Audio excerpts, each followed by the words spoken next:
So for me,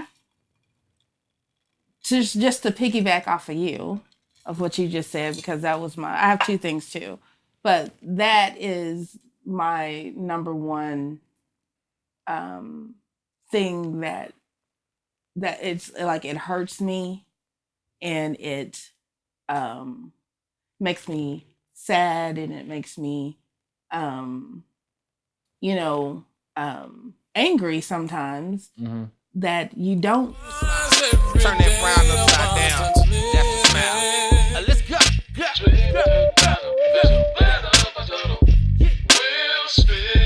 Let's go.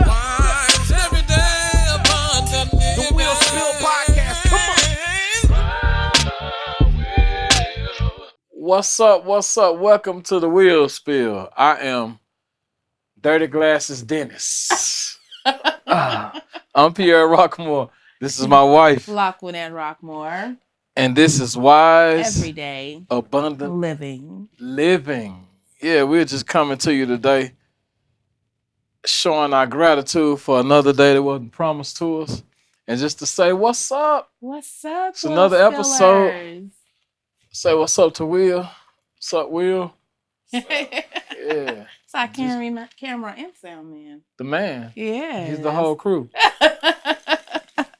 Well, we just want to welcome you guys here to the Weal Spill. We want to thank you guys for joining in and coming and watch our video. If you're new to this channel, please subscribe. Please leave a comment. Please like and share our videos. Also, if you're on Facebook, go on to Facebook and join our Facebook group.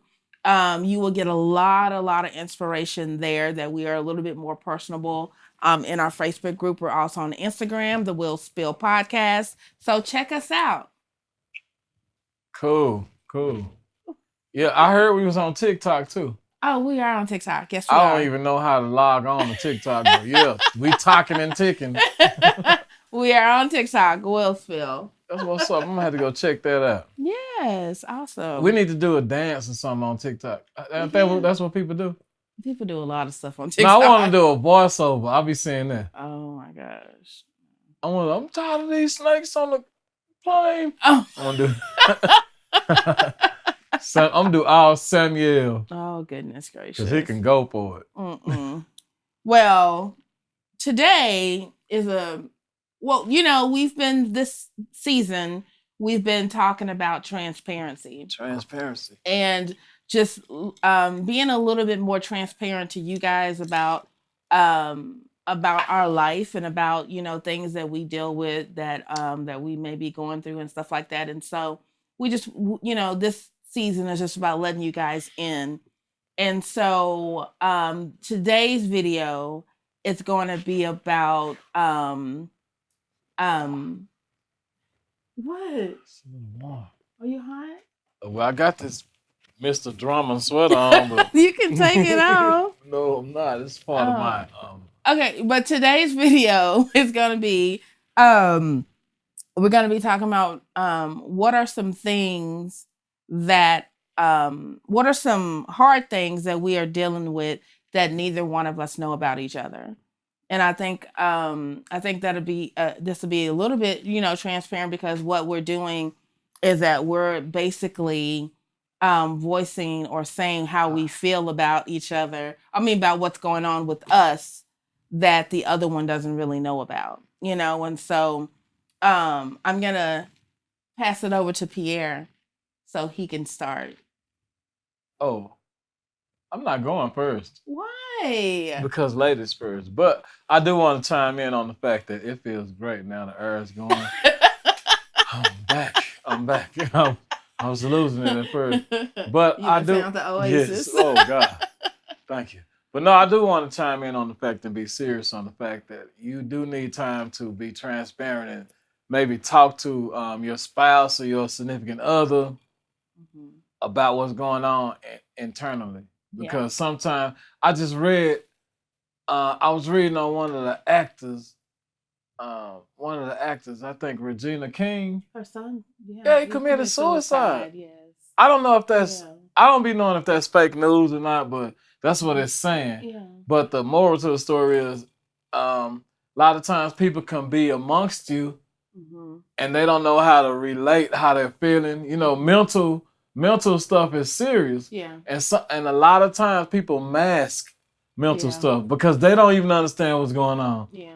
So I do think this is time to be transparent and to be real about internal things. Yeah, because sometimes we can hold that stuff in out of maybe embarrassed, don't want to be embarrassed, don't want to be too open. But we don't have that problem, not trying to be too open, but we do need to take time to just be all the way real with some stuff you're trying to figure out. Don't try to figure it out, just put it on the table. You know, you can, I mean, that's what you have a spouse for. I agree. Yeah, so. Okay, you can start. I guess, let me see.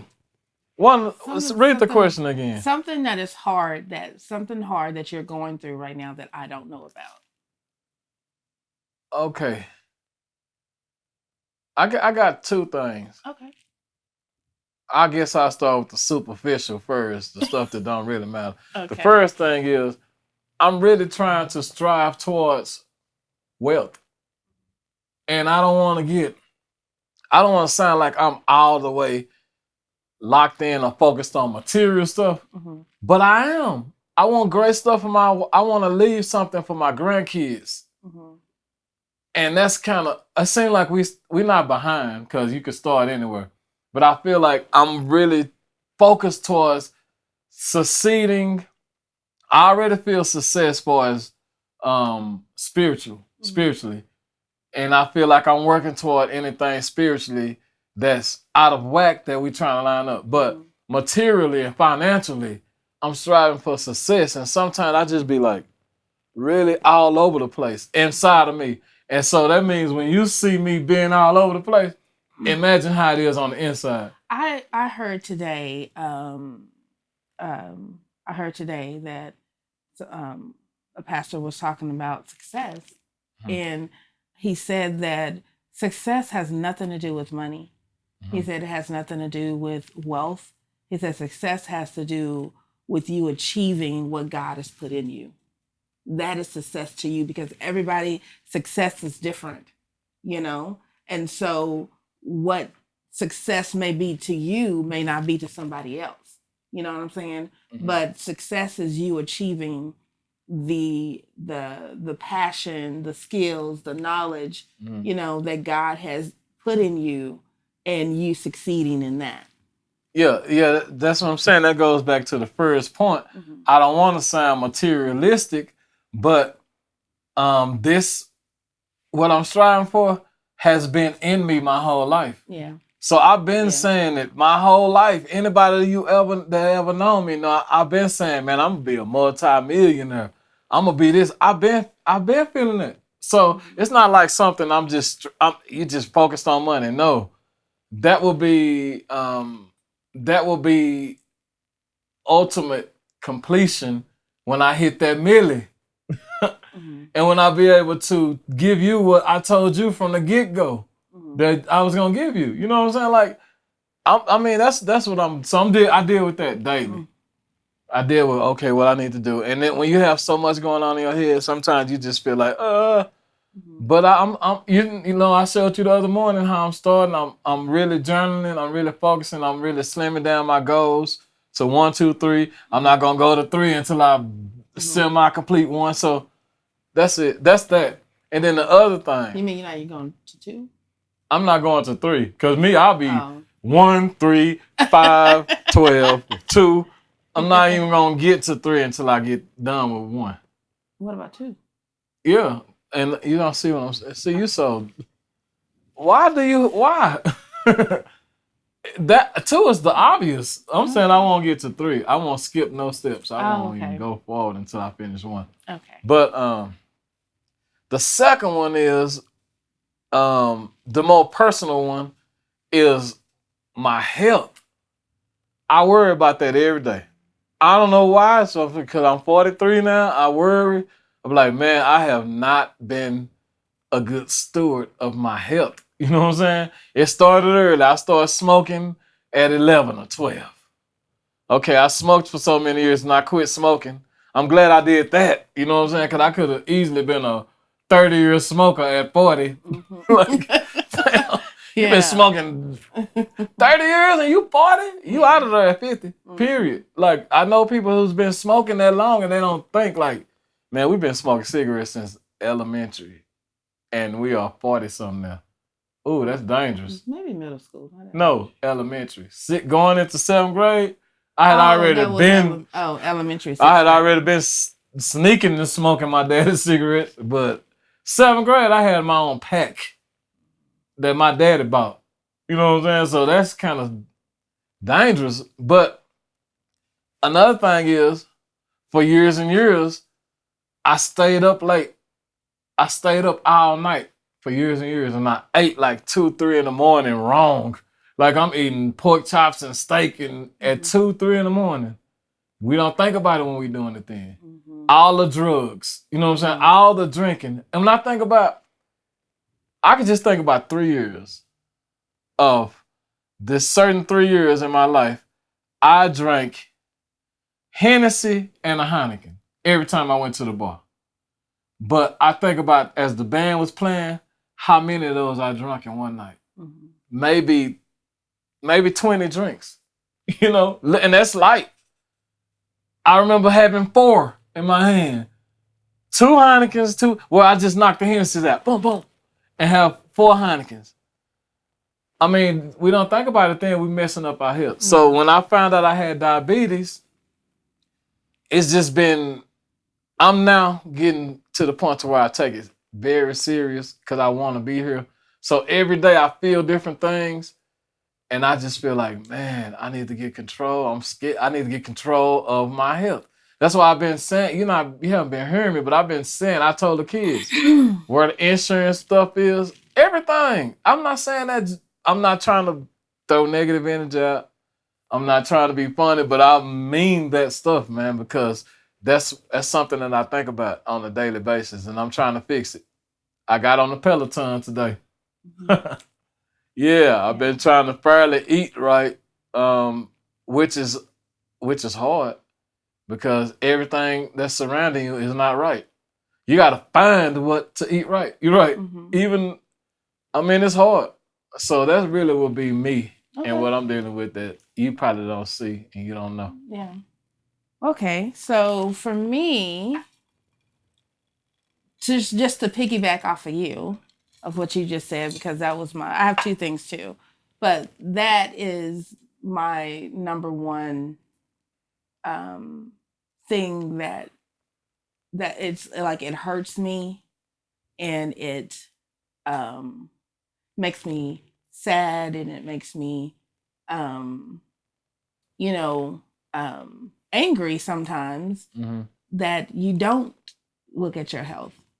And that you just drink and like you don't, it's like you don't understand that. Clear that up though, clear it up. I don't drink drinking, not drinking alcohol. Sound like I'm coming home early. No, I don't drink alcohol. No, not that. But drinking stuff. soda or just constantly drinking. And like I tell him, I'm like, dude, you know why you're drinking like that. You know why you're constantly thirsty. You know, it's like, and so to me, it's like he's, I don't know. It's like it bothers me, and I have to live with that on a daily basis. You know, of the fact of the choices that my husband make in regards to his health, and that's something that is something that's hard to deal with on a daily basis, because you don't know. There's nights that I'll be like this because I'm trying to see if you're still alive. Why don't be breathing hard? No. It's just like you just don't know. Well, I know, but let me say this. Death is inevitable. Yes, I do. It's going to happen. I do know that. So that's why, I mean, sometimes you start down the road and you get in the middle of that road and realize how much you got behind you. You can't do nothing but fix what's in front of you. But you already done made some bad traction. So that's why I'm trying now. You remember I said I'm starting from now on, but we have good insurance and stuff. Y'all gonna be all right. I don't care about the insurance. That's what you don't understand. Y'all gonna be solid. No, you don't understand. I don't care about the insurance. I'd rather be with you for the rest of my life, and I don't care about the money. I don't care about none of that, because that does not bring me the happiness that you bring me and the joy that you bring me every day. And so I wouldn't give that up for anything. So I don't care about that. What I do care about is you taking care of you, and you being more intentional about the things that you put in your mouth. Did you have to laugh? Meaning like sodas and just different sweet things, or Did I have cake? What are you talking about? You'll get it later. Shut up. Talking about what you talking about. No, but on the cool though, I don't want us to be playing tit for tat, but I feel like you should take your own advice also in this. Yeah. So with that being said, I don't want to spill the beans. I know, but I think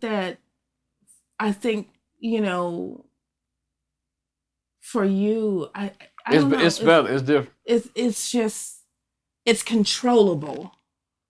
Yeah. It's controllable. You'd be like, if something happened to me, you could be like, man, all he had to do was such and such. Like, you could have stopped this. You could have stopped this. Yeah. I'm be like, no, I'm messing with you. Why? Man, you can't get around this stuff, man. Hey, you know what? Often I think, man, I just think like different now. Like, they say have your affairs in order. I feel like I need to get a little bit more of my affairs in order. But hey, this is something that people don't talk about, baby, but it's needed because I've already messed up my health. Now I can try to fix stuff, but I've already went down the road of destruction. Now I just gotta patch up and try. Yeah. But so with that being said, that goes on to what we talked about on our guest. Yeah, but I haven't did my number 2. Oh yeah, your number 1 was so heavy. And my number 2 would be family. Dealing with family is a hard thing for me right now. When I'm such a family person, and I'm such a family-oriented person, and I want everybody to be together and to, be happy and everything like that. And for me right now, that's not happening, in my, on my side of the family, and so to me, that's something that I'm really, really dealing with, of having to understand how I feel versus what's actually happening, and how to deal with that, and how to approach it when necessary, how to reconcile it, because I'm so big on reconciliation. But I just don't know if I'm ready for that. I don't feel ready for the reconciling at this point, but I do miss it. You know what I mean? I do miss it, but I have to go with, what my spirit is telling me. Well, what I have to say about that is, it's 2 things you can do in a situation. Mm-hmm. You can do what your spirit is telling you to do, or you can do what's right to do in a situation. You know what I'm saying? Sometimes your spirit will stop you from doing what's obviously right, because right might not go along with how you feeling with your spirit. You know what I'm saying? Right might be telling you to go over there and hug and forgive the same person that just slapped you in your face and stabbed you in your chest, not even in your back. Mm-hmm. Right is telling you to go over there and love that person. Mm-hmm. But your spirit is telling you, I still feel the slap and I still see the scar. So Yeah. I'm not feeling that because you want to get slightly a little revenge or you want to get your leg back. I don't. I'm not saying Okay. that to you. I'm just saying, Okay. period. It's obvious that if someone does something that ruffles your feathers, you can't get over it until you feel like even for some reason. I don't know, whatever even may be. I don't think it has anything to do with getting even. I don't think it has anything to do with revenge for me. I think it more has to do with peace for me. And I feel at peace right now. And I think that's what I'm battling with. I feel at peace with not being in that environment. You know what I mean? But it's, but I'm battling with, well, that's family. You know what I mean? And so it's just like, I just feel like I don't have like a burden to prove myself. I don't have a burden to have to make sure I'm doing everything according to this person's will and their likes and everything. I just feel like I have a peace where I can focus on me. Well, that's good because you and our family is what matters. Yeah. The Bible says you leave from your father and mother and cleave to the other, join together. So really, your peace and our peace is what matters because this is what I realized at losing my mama so early and dealing with family. Family ain't necessarily the people who is your blood. That's not family. That's just like a relative. Yeah. I mean, family is who fit with you spiritually and who makes you have peace and this and that. Because just because we brothers and sisters, cousins, any of that don't make us family. Yeah. That because if they ended up, think about it. Ishmael. Well, I ain't gonna go into the Bible, but I'm just saying though, real talk. Just because we are brothers and sisters, cousins, just because our daddy and mama is brothers and sisters, or we cousins or uncles, whatever that is, that don't make you family. Because those sometimes can be the same people that don't want to see you succeed, don't want to see you progress, don't want to see you happy. They don't, because sometimes somebody that's close to you, if you're running from somebody, have you ever been running from a dog or something and you faster than the person that's running with you and they grab your shirt to slow you down because they don't want you to leave them? Sometimes family have that same mentality like what we came up together. We came up together, but how you doing what you doing? I'm not doing it. So they don't know how to come and say, can you teach me or can you show me? All they know to do is just be like, think negative. And that's what sometimes family can do because they know you, they stay close to you. Yeah. But then sometimes you meet somebody who ain't even your family, but y'all have natural love, they support, they proud, they propel you. So I guess the older you get, the more you have to realize who family and what family really is.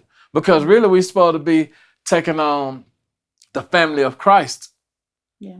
And the family of Christ is the family that you match with spiritually. Yeah. So I guess that's equally. I guess that's a hard thing to do is to stay attached but detached from something that's not conducive to you. Yeah. But is you. Yeah. See, so I'm saying like separating from family sometimes is the same thing you have to do with your own self.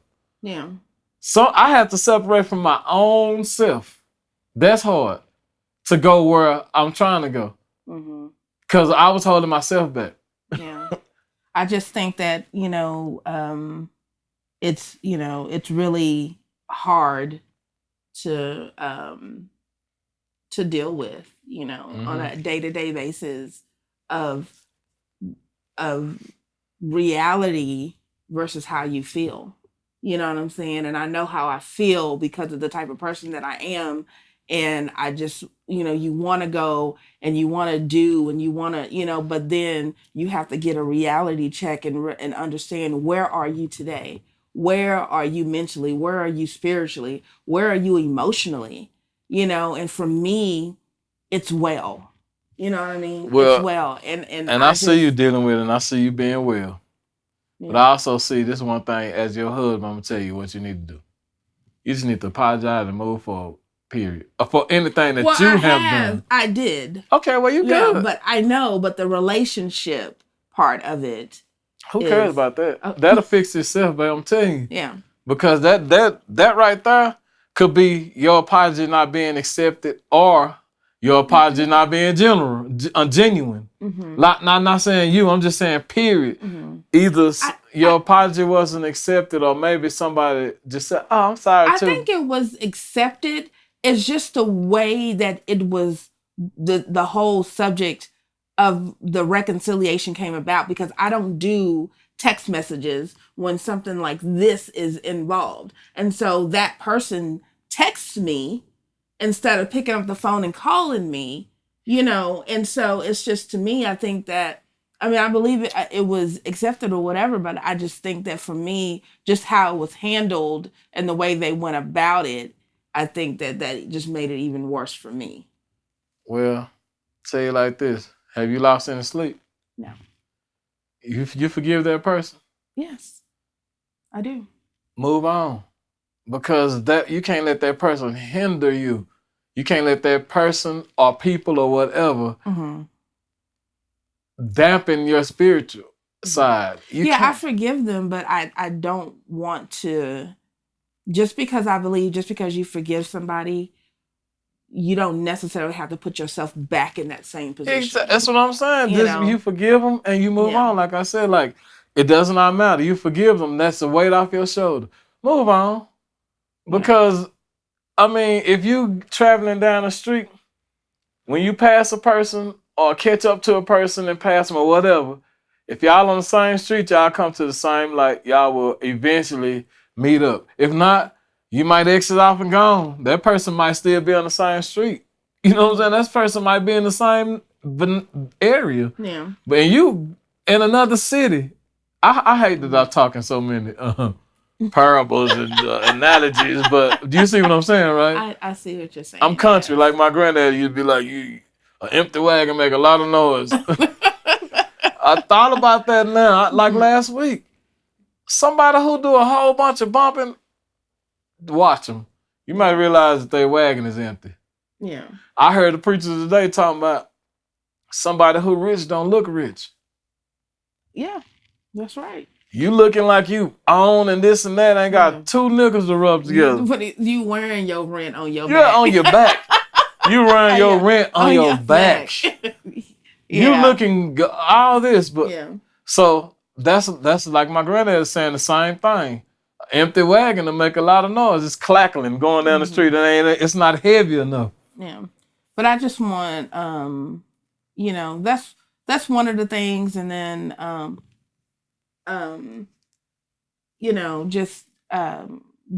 just dealing with family, period, in general. Family is right, because that goes with kids, everything. Yeah, just dealing with certain people in your family, and I'm such a person that loves to help people. I love to help, and I love to push people forward, and sometimes that's pushing people out of their comfort zone, and that's what I do. And I think that that's probably my weakest strength and my strongest strength. Because I don't know how not to help. You know what I mean? And so, and I think that's why I come in. And I think some people, I just think some people, it's not about taking advantage of it or anything like that, but some people just don't see it for what it is and try to make it to more than what it's not. You know what I mean? And so that's because maybe that person that you're trying to push ain't got up off their own butt to even take the push. That's true. So you can't, I seen a post the other day that was so real. It said, you might want to see everybody around you eat, but you can't make their plate. That's true. And you can't feed them. Yeah. So you can stand in the kitchen all day and make this big meal, this feast. You can't make people eat. Yeah. And you don't need to make their plate because you have prepared the feast. You need to sit down. And you can lead a horse to water, but you can't make them drink. Yeah. So baby, I understand the spirit that you have as far as pushing people and all that, but everybody is not worthy of your push because it'll turn back around to you to be hurtful. That's why the Bible says you cannot cast pearls to swine because they will trample on it. Yeah. They wouldn't understand that it's a pearl. Yeah. So now you got to have discernment on who you helping. Most of the time you help who comes to you for help. That's true. If they ain't came to you, you really volunteering information. So you setting yourself up for whatever comes to that. But some people that really need the help gonna say, hey, how do you do? And then that's your opportunity. Yeah. So yeah, I hope that this has helped because it's been helpful to me because I see some things that I knew that maybe would be that you deal with, but we ain't never addressed it or talked about it. So I see now, where I could be more of a support. But you know me, my support is a little stiff. I say 2 peas in the bucket. Pierre. What? I'm not. 2 peas in the bucket. Let's dig a hole and plant them and grow more seeds. Shit.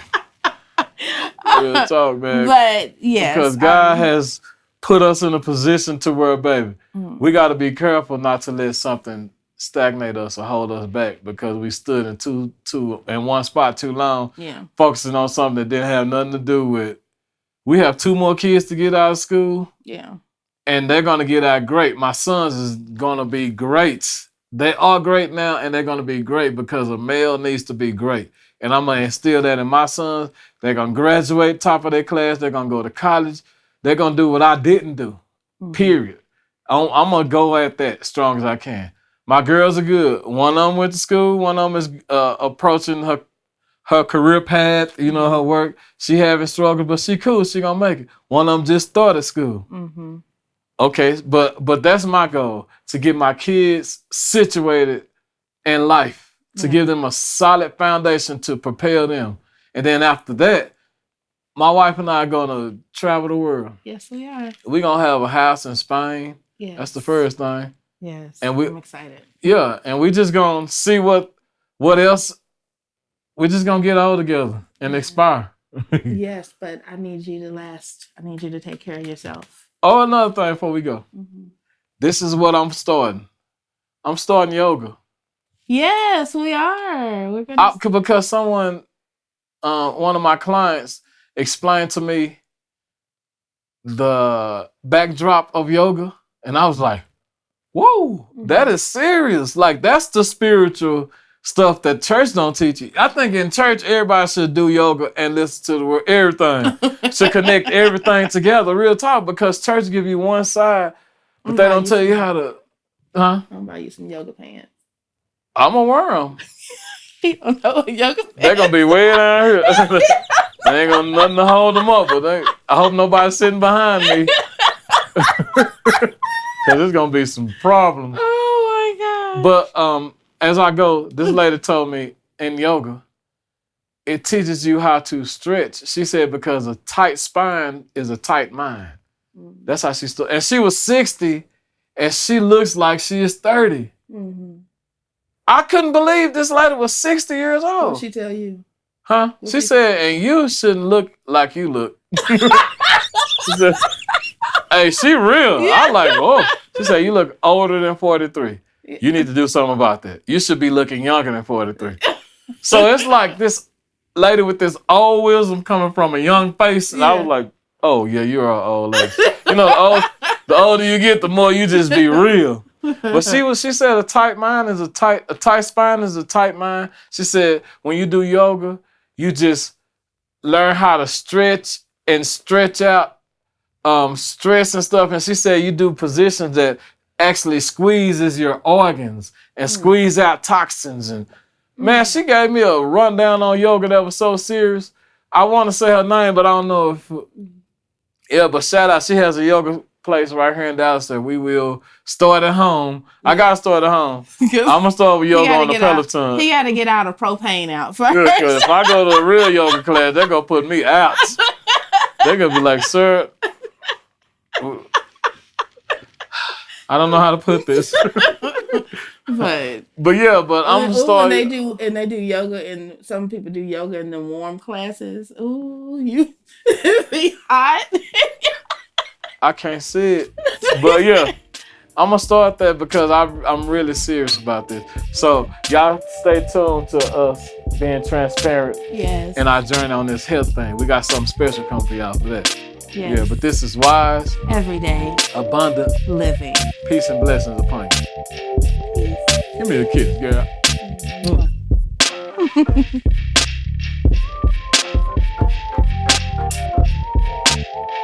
It's the Weal Spill Podcast, wise everyday abundant living. The one thing we want you to know before we depart is Christ loves you. So while you out there driving, while you out there living your everyday life, make sure you get the ultimate insurance, and that's Jesus Christ. Hey, we'll holler at you later. In the meantime, in between slides.